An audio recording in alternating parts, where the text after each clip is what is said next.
عسلامة ومرحبا بكم الناس الكل، إن شاء الله تكونوا بالف خير يا ربي. اليوم باش نعمل مع بعضنا المقروض التونسي بطريقة بسيطة وسهلة برشا، بوصفة ناجحة ومضمونة 100%. تابعوني لاخر الفيديو باش تعرفوا طريقة التحضير ونصائح الكل نجاح الوصفة.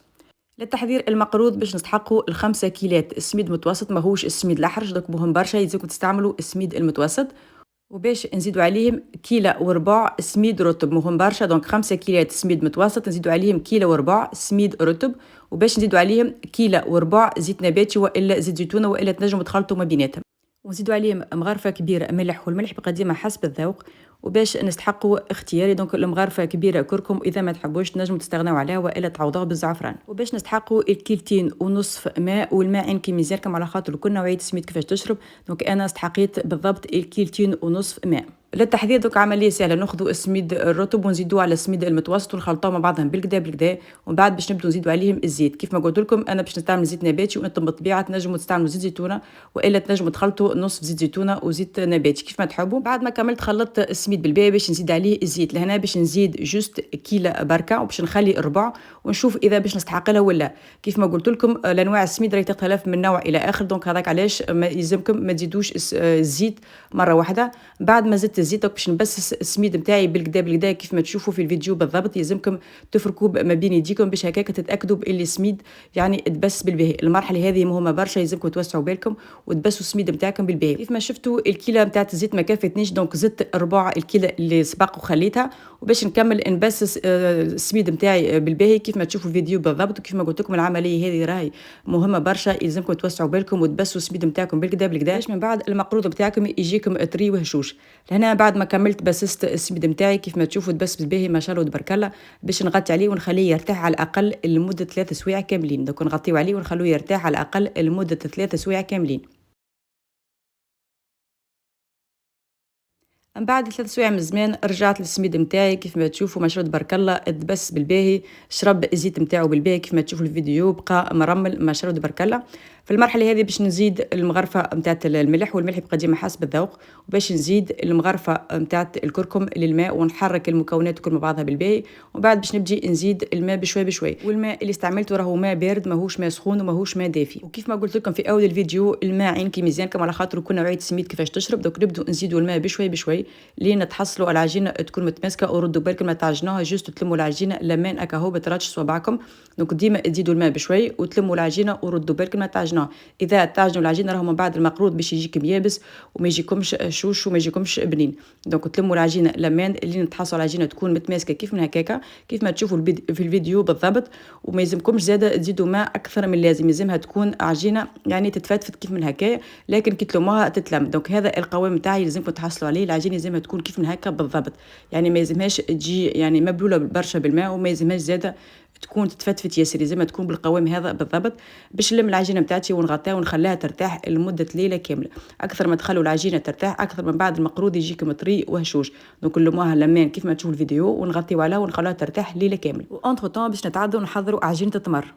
لتحضير العجينه باش نستحقوا الكميه من التمر. انا لنا خذيت تقريبا 2 كيلو ونص التمر. تاخذوا التمر اللي يكون طري ما يلزموش يكون يابس، وبالطبيعه تنجموا تستعملوا العجينه اللي تكون حاضره. نزيدوا عليه 100 غرام السمن، والسمن تنجموا تعوضوه بالزيت زيتون، اما بالحق راهي بالسمن تجي العجينه ابن برشا. وباش نزيدوا عليهم غرفتين كبار مليانين قرفه، والقرفه ما تنجموش تستغناو عليها. وباش نزيدوا عليهم شويه فاكهه، انا خذيت شويه لوز وشويه بفريوه حمرتهم وهروشهم كيف ما هكاك، هذيك اختياري تنجموا تستغناو عليها. اول حاجه باش نبداو باش نمشوا نسخنوا التمر نتاعنا في الميكرووند لمده 10 دقائق. بعد ما سخنته يلزمنا نعجنوه وهو مازال سخون كيف من هكاك. انا الحقيقه باش نستعمل هذه على خاطر التمر يكون سخون برشا، ومن بعد باش نعجنوا مليح مليح بدايه. دوك يلزمكم تعجنوه بالكدا بالكدا لين تولي عجينه، ومن بعد باش نزيدوا له بقيه المكونات. وكيف ما قلت لكم بالطبيعه تنجم تستعملوا العجينه اللي تكون حاضر، اما بالحق ما ننصحكمش على خاطرها تكون مخلطه برشا مواد اخرى. من بعد ما تحصلت على العجينه باش نبدي نزيد دونك السمن وزدت عليه القرفه، وباش نكمل نعجن مليح مليح كيف ما تشوفوا الفيديو بالضبط. مهم برشا يلزمكم تعجنوه بالباهي باش ما تبقاش فيه يعني دي مخصو نتاع تمر هذوك من بعد راهم يقلقونا في تشكيل المقروض. من بعد ما عجنت العجينه نتاعتي بالباهي باش نزيد لها الفاكهه. وكيف ما قلت لكم الفاكهه تنجم تستغنوا عليها، هذه اختياري، اما بالحق راهي تزيد بنه على بنه للعجينه التمر. نكمل نعجنوها بالكدا بالكدا لين نتحصلوا على عجينه تكون كيف ما تشوفوا الفيديو بالضبط، ما يلزمهاش تكون فيها دي مورسو باش هكاك من بعد ما تقلقناش في تشكيل المقروض. دونك هذا القوام لازمكم تحصلوا عليه كيف ما تشوفوا بالحق ريحتها فاوحه نودكم ولا نشهيكم. نغطيو عليها ونخلوها هي زاده ترتاح لمده ليله كامله ومن بعد نرجعوا لها بعد ليله. بعد ما تعدات ليله رجعت للعجينه نتاعتي كيف ما تشوفوا ما شاء الله تبارك الله ارتاحت في حقها. هذا القوام يلزمكم تحصلوا عليه من بعد ما ترتاح، راهو مهم برشا، يلزمكم تخلوا العجينه نتاعتكم ترتاح بالباهي باش من بعد المقروض يجيكم طري وهشوش وما يجيكمش يابس. دونك هذا مهم برشا، اكثر ما تخلوا العجينه ترتاح اكثر من بعد المقروض يجيكم ناجح ويجيكم طري وهشوش. من بعد دونك باش نخلوها على جنب وباش نتعدوا نشكلوا لي بودان نتاع التمر. دونك تاخذوا كميه من التمر وتشكلوها على شكل بودان وما تخلوهمش خشن برشا وما تخلوهمش زاده يكونوا رقاق برشا كيف ما تشوفوا الفيديو. دونك عمليه سهله وواضحه وما فيها حتى شيء. دونك نشكلوا الكميه اللي حاجتنا بها من التمر ويلزمكم ديما الكميه اللي تبقى هذيك لازمكم تغطوها باش هكاك تضمنوا ان العجينه ما تشيحش. دونك هذا البودان الاول، ونكملوا نشكلوا الكميه الكل اللي حاجتنا بها بنفس الطريقه كيف ما تشوفوا عمليه سهله وواضحه وما فيها حتى شيء.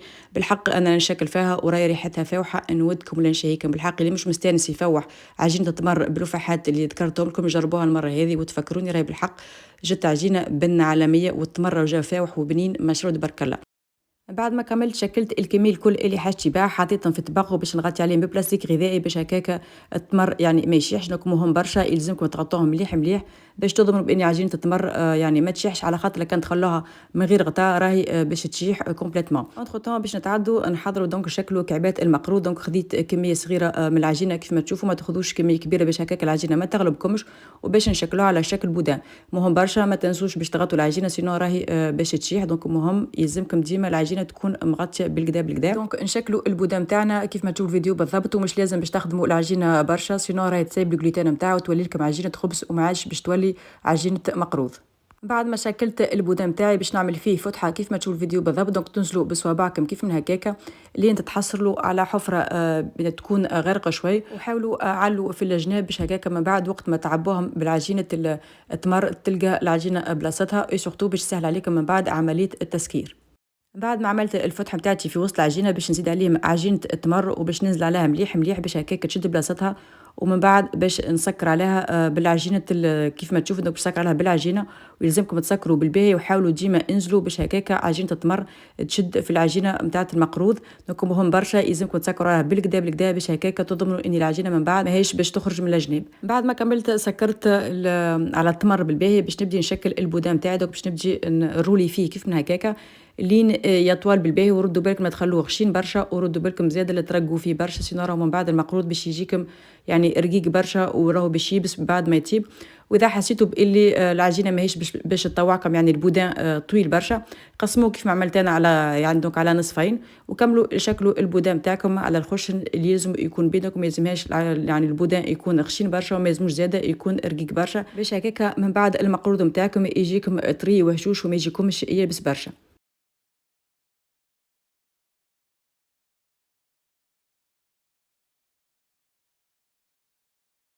بعد ما كملت شكلت البودام تاعي بالخشن اللي نحب عليه، نحاول نستويه هكاكا ومن بعد باش ناخذ طابع نتاع المقروض. انا باش نستعمل طابع لوح، وانتم بالطبيعه تنجموا تستعملوا اي طابع متوفر عندكم، وباش ننزلوا على البودان بالباهي وردوا بالكم ما تنزلوا عليه كومبليتمون سينو راهو من بعد كعبات المقروض باش يجوكم رقاق برشا. وردوا بالكم ما تقصوا من الجناب، حاولوا استويوهم كيف ما تشوفوا الفيديو بالضبط بالتابع، وردوا بالكم ما تقصوهم براكم كان تقصوا الجناب راهو من بعد وقت ما تقلوا المقروض نتاعكم الحشو الكل باش تخرج على الجنب. وحاولوا قصوهم بسكينه تكون ماضيه وما تمشوش السكين دوك ماشي وجاي. دونك لازمكم تقصوهم بضربه واحده باش الحشوه ما تخرج. دونك هذه الكعبه الاولى كيف ما تشوفوا فيها ما شاء الله تبارك الله. وحاولوا استويوها بالباهي من الجناب باش تجيكم الكعبه مرطوبه ومزيانه. دونك كيف ما تشوفوا الفيديو بالضبط كيف ما قلت لكم وقت ما تقصوهم ردوا بالكم ما تمشوا السكينه سينو راهو الحشو الكل باش تخرج. نكمل نستوي الكعبات الكل بنفس الطريقه كيف ما تشوفوا فيهم كعبات مزيانين ما شاء الله تبارك الله يعملوا 66 كيف.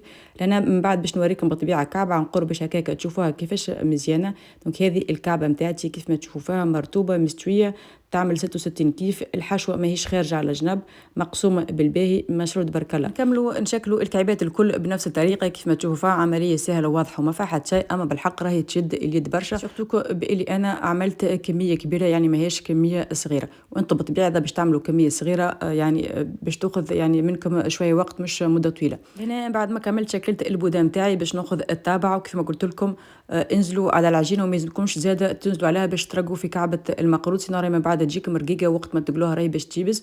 وردوا بالكم لا تقصوا الجناب، راكم لا كان تقصوا الجناب راهي من بعد الحشوه الكل باش تخرج على جنب، دونك جوست استوها بالطابع على جناب وكاهو كيف ما تشوفوا الفيديو بالضبط. حاولوا ديما استووا الكعبات المقروض باش هكاك يجيكم الكل مستويين ومرطوبين ومزيانين. دونك نكملوا نستوي الكعبات الكل بنفس الطريقه، ونكملوا شكلوا الكعبات الكل بنفس الطريقه. بعد ما نكملوا نشكلوا الكعبات الكل باش نعبوهم الكل في طبق، والطبق مش لازم باش يكون مدهون بزيت على خاطره كيف ما تعرفوا ديجا العجينه يعني في وسطها الزيت، ومش لازم زاده باش تغطوهم باش تخلوهم هكاك يشيحوا اكثر ما تخلوا كعبات المقروض يشيحوا اكثر ما من بعد المقروض يجيك ناجح وطري وهشوش وبنين. دونك نكملوا شكلوا الكعبات الكل بنفس الطريقه ونعبوهم الكل في نفس الطبق، ومن بعد باش نرجع لكم بعد ما نكمل الكميه الكل اللي عندي. لهنا بعد ما كملت شكلت الكعبات الكل كيف ما تشوفوا فيهم الكلهم مرطوبين مزيانين، الكعبات الكل مستويين كيف ما تشوفوا فيهم مشروط برك الله يعملوا 66 كيف. بعد ما كملنا شكلنا الكعبات الكل اللي عنا باش نبدو نقلوا باول كعبات شكلناهم، دوك مهم برشا لازمكم تبدوا باول كعبات شكلتهم وباش نقلوهم في زيت سخون وعلى نار متوسطه، مهم برشا يلزمها النار تكون متوسطه باش هكاك الكعبات يطيبوا من برا ومن داخل وما يحمروش يعني من برا ويبقوا معجنين من داخل. كيف ما قلت لكم دوك مهم برشا يلزمكم تقلوهم على نار تكون متوسطه والزيت لازم يكون سخون مليح مليح. دونك حاولوا هكاك وزعوهم بالباهي في المقله، ومن بعد وقت ما تحسوهم حماروا من الوجه الاولاني حاولوا اقلبوهم، وديما تقلبوهم هكايا يعني بسياسه باش الكعبات ما يتفتفتوش، لان حسيتهم هكايا يعني بدو يتحمروا من الشيره الاولى باش نقلبهم على الشيره الثانيه، وديما كيف ما قلت لكم اقلبوهم بسياسه باش هكاك ما يتفتفتوش. كيف ما تعرفوا المقروض حساس ومعمول بالسميد ومبسس بالباهي بالزيت، دونك اذا تقلبوهم يعني يعني هكايا بقوه راهم باش يتفتفتوا ويتكسروا في وسط الزيت. نكملوا نقلبوا الكعبات الكل اللي عنا ونخلوهم يتقلوا بالباهي لين يتحمروا ونتحصلوا على لون دوري، دونك لون ذهبي. وهذوما كعبات المقروض بعد ما طابوا كيف ما تشوفوا ما شاء الله تبارك الله طابوا في حقهم لونهم مزيان، تحصلت على اللون الدوري اللي نحب عليه، ما تخلوهمش لين يغمق اللون نتاعهم برشا، دونك هذا اللون يلزمكم تحصلوا عليه وهما مازالوا سخونين، يعني دوبا ما تخرجوهم من الزيت تحطوهم ديريكتومون في وسط الشحور. الشحور يلزم يكون بارد ومحضر على الاقل قبل بليله. وصفه الشحور راهي موجوده في القناه، دونك باش نحط لكم في صندوق الوصف رابط الفيديو. دونك نحطوا الكعبات المقروض وهما مازالوا سخونين في الشحور، ومن بعد باش نغطسوهم بالباهي في الشحور ونخلوهم لين نكملوا نقلوا القليه الثانيه. دونك بعد ما حطيتهم في الشحور باش ننزل عليهم بالباهي باش هكاك نغطسوهم بالكدا في الشحور باش هكاك يشربوا الشحور بالباهي لين نكملوا نقلوا القليه الثانيه نتاع المقروض. دونك على الاقل تخلوهم ما بين 7 إلى 10 دقائق في الشحور. دونك لهنا باش نقلوا القليه الثانيه كيف ما تشوف، دونك في نفس الطريقه باش نحطوا الكعبات المقروض دونك في زيت سخون وعلى نار متوسطه ونكملوا نقلوهم بنفس الطريقه اللي سبق وشفتوها، عمليه سهله وواضحه وما فيها حتى شيء.